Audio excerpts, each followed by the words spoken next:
Yeah, what's up? This is JERMZ, the boxing prophet, aka JERMZ, blah blah whoop de woo, yada yada, you know what I'm saying? Okay, so one of you guys asked me what I think about the upcoming fight between Timothy Bradley and Devin Alexander.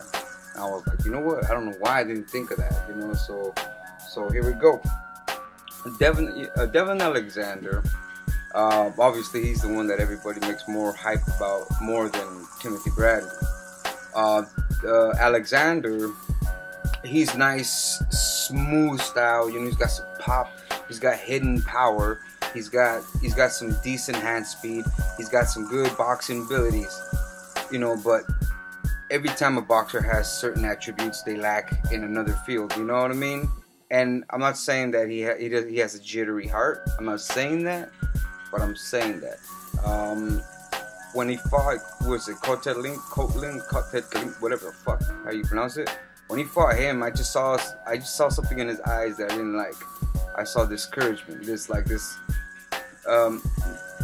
look, you know, of not wanting it, you know. And when I read that in a fighter, you know, later on he kind of like shows signs of that. So Timothy Bradley is a different animal altogether. Timothy Bradley surprised me when he outboxed Junior Witter. When he outboxed Witter, or when he dropped, like, I was like, where the hell did this guy come from? You know, because, hold on, excuse me.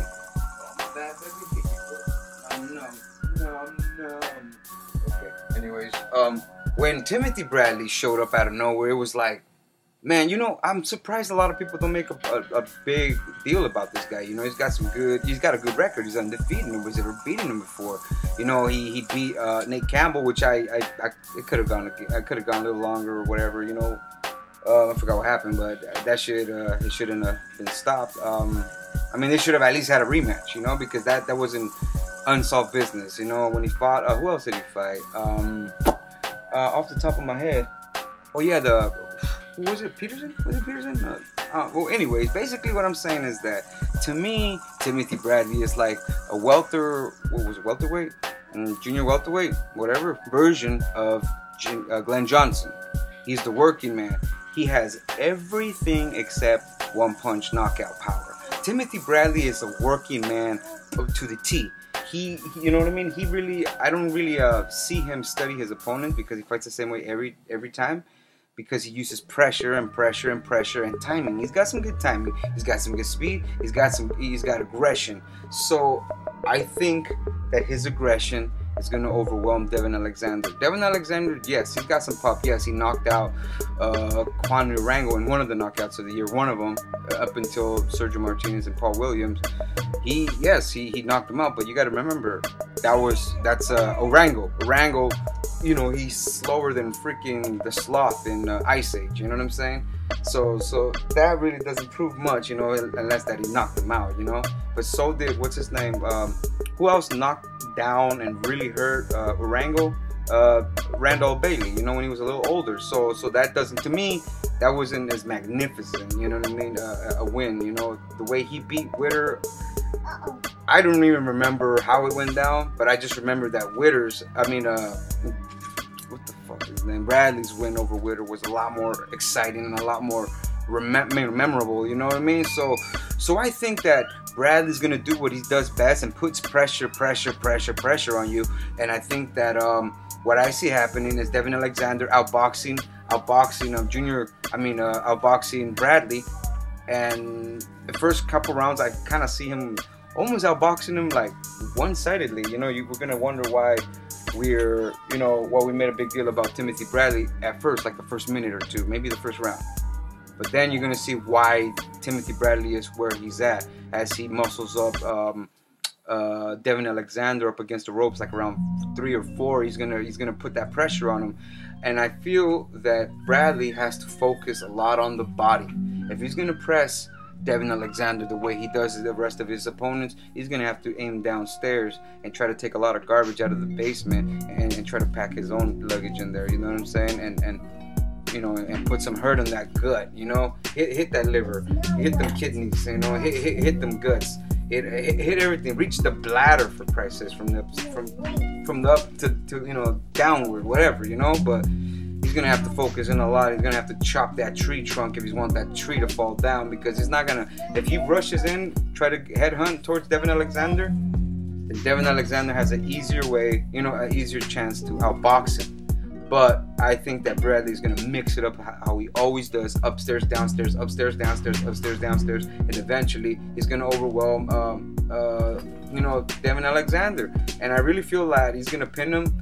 And I don't see a stoppage, you know, because Bradley doesn't have that big-ass punch, you know. I just see Bradley, like, outpointing him, you know what I mean? Really outpointing him. And he's the one that's going to stay, you know, undefeated. He'll be the next guy to fight, you know, the winner of Mosley and or whoever, you know what I'm saying? I think Bradley has a bigger chance to beat Devin Alexander. Devin Alexander would have been my pick, you know, if not for that Kotlet fight. You know, if it wasn't for that fight, you know, and I saw that in him, you know what I mean? And I don't judge. I just base fighters by their previous 2 fights, and that's how I make a lot of my predictions. Their previous 2 fights and the way they reacted in the beginning of their careers, you know, you see, that's the way I do my predictions. I kind of go back, I look at him when he was like 9-0 or whatever, see how he dealt with, you know, with heat, with pressure, and then see where he grew from there here, and then calculate it from that point on to where the fight's gonna be. You know what I mean? See how he reacts to certain punches, certain styles. What punch lands the most on a certain person? Okay, therefore, how many times does the other person throw that certain punch that used to give this other guy fits? You know what I'm saying? So it's all mathematics, but I don't sit there thinking about it. I just kind of figure it out. The numbers kind of figure like a calculator, and I come up with like different answers all the time. But every answer is almost similar to each other, and I kind of like average it out and say, okay, so I keep seeing Timothy Bradley winning by decision.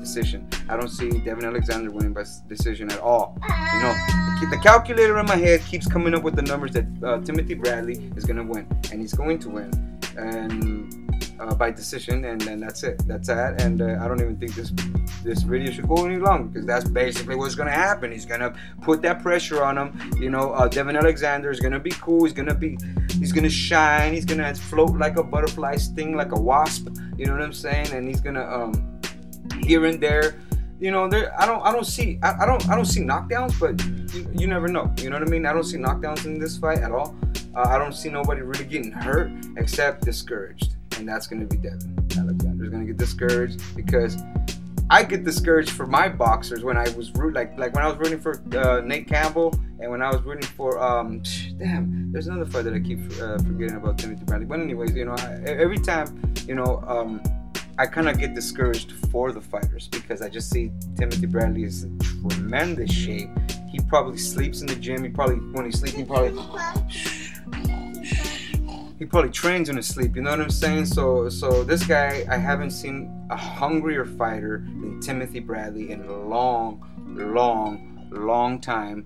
And you know what? I think he's in his prime. He's in his physical prime. His career is going to peak after he beats Devin Alexander. So he's going to be one of those guys that everybody's going to start blogging as soon as he beats Alexander. And everybody's going to shut up about Devin Alexander. That's the only thing I hate about internet boxing fans, you know what I'm saying? They're bandwagon jumpers, you know what I mean? So, but I always keep it raw. I always stay, you know, always keep it true. I always, you know, I always keep it humble. You know what I'm saying? And Bradley is one of my favorite boxers, and that's not. Let me remind you, that's not why I'm picking him. You know, he's one of my favorites because when I see him, I see the ambition that I have towards life.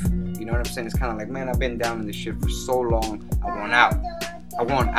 And that's the ambition I see in Timothy Bradley. And I don't think Devin Alexander has anything special enough to stop Timothy from getting what he wants.